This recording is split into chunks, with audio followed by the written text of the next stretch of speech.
2వ అధ్యాయము 24-25 వచనాన్ని ఇక్కడ మనం చూసుకున్నట్లయితే, అయితే యేసు అందరినీ ఎరిగినవాడు కనుక ఆయన తను వారి వశము చేసుకునలేదు. ఆయన మనుషుని అంతర్యమును ఎరిగినవాడు కనుక ఎవడునో మనుషుని గురించి ఆయనకు సాక్ష్యం అనక్కర లేదు. ఇక్కడ మనం చూసుకున్నట్లయితే యేసు ప్రభు వారు అందరినీ ఎరిగిన వాడు కదా. మనమైతే ఇప్పుడు నేనైతే నాకు కొంతమంది తెలుసు, మరి కొంతమంది హృదయాలు అది కూడా నేను ఖచ్చితంగా చెప్పలేను. వారు ఏమనుకుంటున్నారో లేకపోతే వారు ఏం ఆలోచన చేస్తున్నారో నేనైతే చెప్పలేను. కానీ ఇక్కడ దేవాది దేవుడు ఏమంటున్నాడైతే, యేసు అందరినీ ఎరిగిన వాడు కనుక ఆయన తన వారి వశము చేసుకొనలేదు. అంటే మరి యేసు ప్రభు వారు సర్వ సృష్టికర్త, సర్వాధికారి, సర్వోన్నతుడైన దేవుడు, మరి అందరి హృదయములను ఎరిగినవాడు. ఇక్కడ మరి 25వ వచనంలో చూస్తే, గనుక ఎవడును మనుషుని గురించి ఆయనకు సాక్ష్యం ఇయ్యనక్కర లేదు. ఇప్పుడు నా గురించి మీరు సాక్ష్యం కానీ, మీ గురించి నేను సాక్ష్యం కానీ మనం దేవునికి చెప్పాల్సిన అవసరము లేదు. ఎందుకంటే మరి ప్రతి ఒక్కరిని కూడా ఎరిగినవాడు, అందరి హృదయాలు ఎరిగిన మరి దేవాది దేవుడు ఈరోజు మనతో మాట్లాడుతున్నాడు. అదే యోహాను 1:14 వచనాన్ని మనం చూసుకున్నట్లయితే, ఆ వాక్యము శరీరధారి అయి కృపా సత్య సంపూర్ణుడుగా మన మధ్య నివసించెను. తండ్రి వలన కలిగిన అద్వితీయ కుమారుని మహిమ వలె మనము ఆయన మహిమను కనుగొంచుని. మనం ఏ విధంగా దేవుని తెలుసుకున్నాము, ఏ విధంగా దేవుడు మనకు తెలుసు అనంటే, ఆయన వాక్యము శరీరధారి కృపా సత్య సంపూర్ణుడుగా మన మధ్య నివసించను. ఆయన హృదయము మరి ఆయన మనకు ఏ విధంగా తెలుసు అనంటే, ఎప్పుడైతే నువ్వు వాక్యంలో ధ్యానిస్తావో, ఎప్పుడైతే వాక్యంలో నువ్వు చదువుతావో, మరి దేవుణ్ణి ఎరిగిన వాడవుగా, దేవుని ఎరిగిన దానవుగా నీవు ఉంటావు. ఎందుకంటే ఆయన మన మధ్య ఏ రకంగా ఉన్నాడంట, వాక్యమై ఉన్నాడు కదా. ఆయన వాక్యమే ఉన్నాడు. ఆదియందు వాక్యం ఉండను, వాక్యము దేవుని యొద్ద ఉండెను, వాక్యము దేవుడై ఉండెను. మరి ఆ దేవాది దేవుణ్ణి నువ్వు మరి అందరి హృదయాలు ఎరిగిన ఆ దేవుడిని నువ్వు తెలుసుకోవాలి అని అంటే ఏ రకంగా తెలుసుకుంటావు అంటే, నువ్వు వాక్యమును ధ్యానించినప్పుడు, వాక్యమును నువ్వు చదివినప్పుడే మరి ఆయన హృదయాన్ని నువ్వు తెలుసుకోగలుగుతావు. మరి 1 రాజులు 8వ అధ్యాయము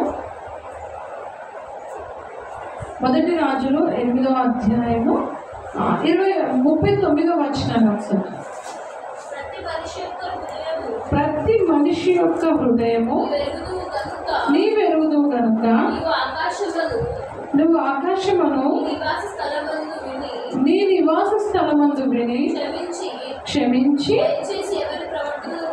దయచేసి ఎవరి ప్రవర్తనను బట్టి వారికి ప్రతిఫలం ఇచ్చి.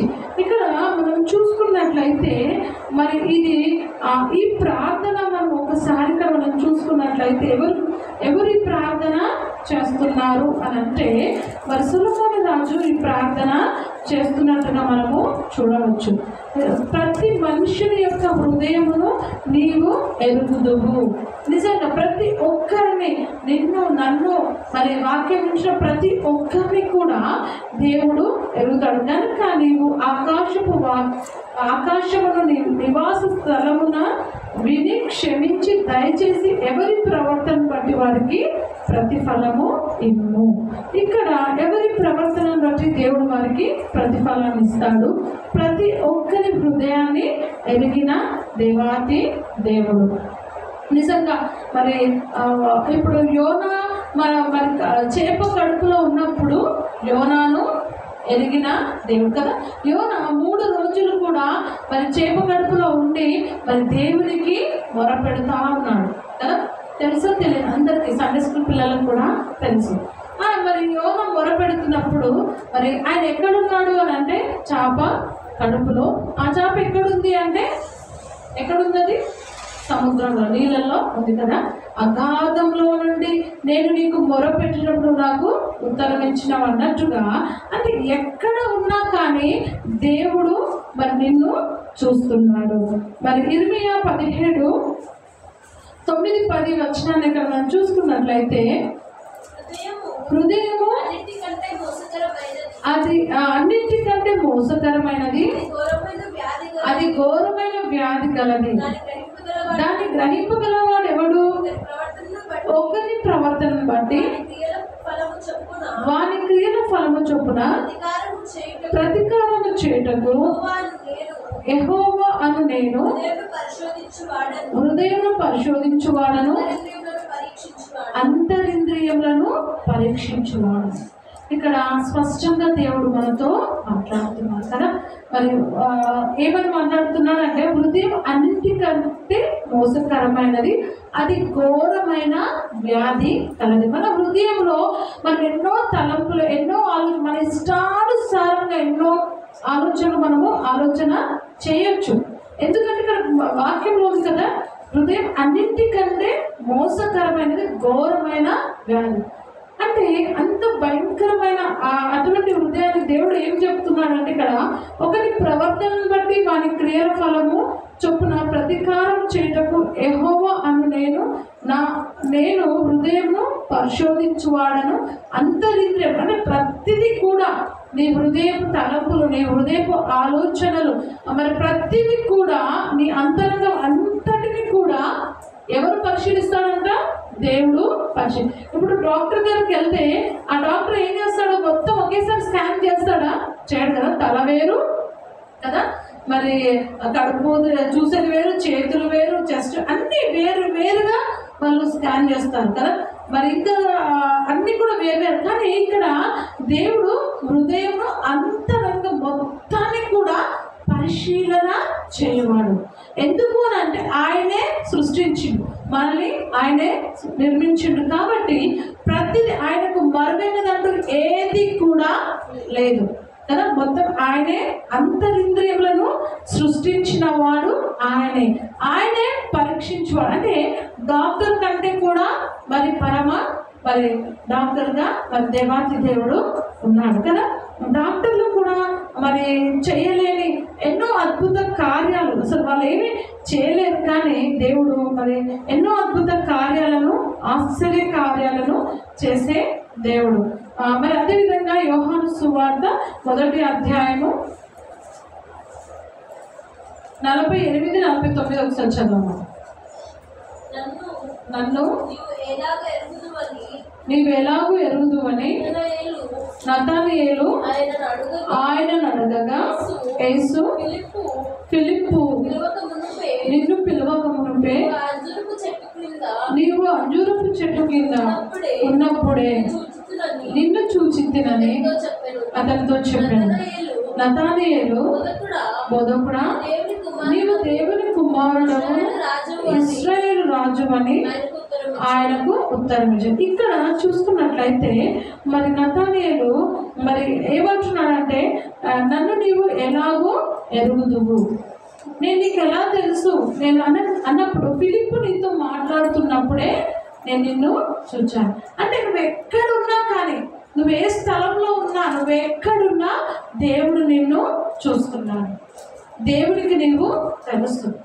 నన్ను ఎవరు చూడట్లేదు, నాతో ఎవరు లేరు, నాకెవరు లేరు, లేకపోతే నేను చేసే పనులు ఎవరికి తెలియదు అని మనం అనుకుంటాం. కానీ ఆయన కన్నులు నిన్ను చూస్తున్నాయి, ఆయన కన్నులు నన్ను చూస్తున్నాయి. పుట్టి చూడడమే కాదు, కానీ వాక్యంలో చూసాం కదా, ఇర్మియాలో అంతరింద్రియములు అన్నిటినీ కూడా పరీక్షించువాడంటే, స్కాన్ చేసి మరి చూసినట్టుగా అంతరింద్రియములు అన్నిటినీ కూడా పరీక్షించువాడు.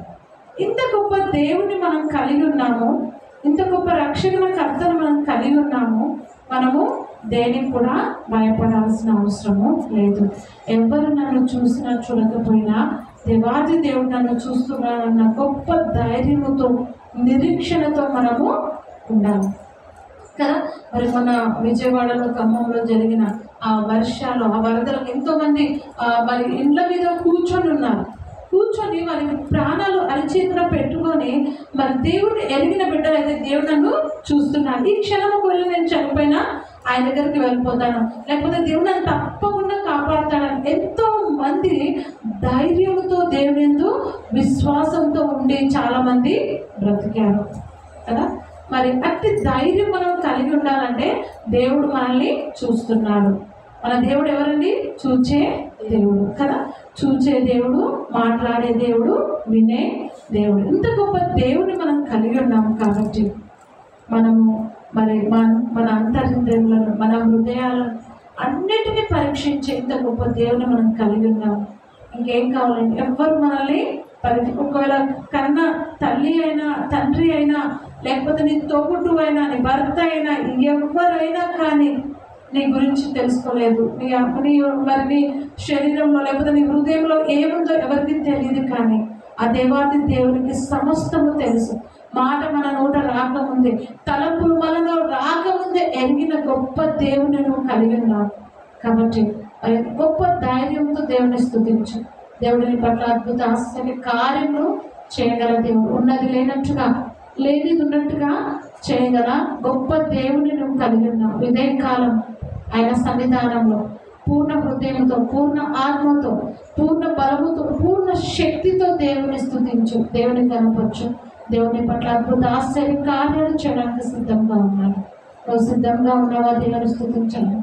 ఒకవేళ నువ్వు సిద్ధంగా ఉన్నట్లయితే లేచి నిలబడి హృదయపూర్వకంగా దేవుడిని ఆరాధన చేయి. దేవుడు నీ అంతరింద్రియములను పరీక్షించే దేవుడు, నీ స్థితిగతులన్నిటినీ మార్చగల గొప్ప దేవుడిని నువ్వు కలిగి ఉన్నావు. దేవానికి వేలాది వేల స్తుతుల స్తోత్రాలను దేవుడి పైన పరిశ్రమ.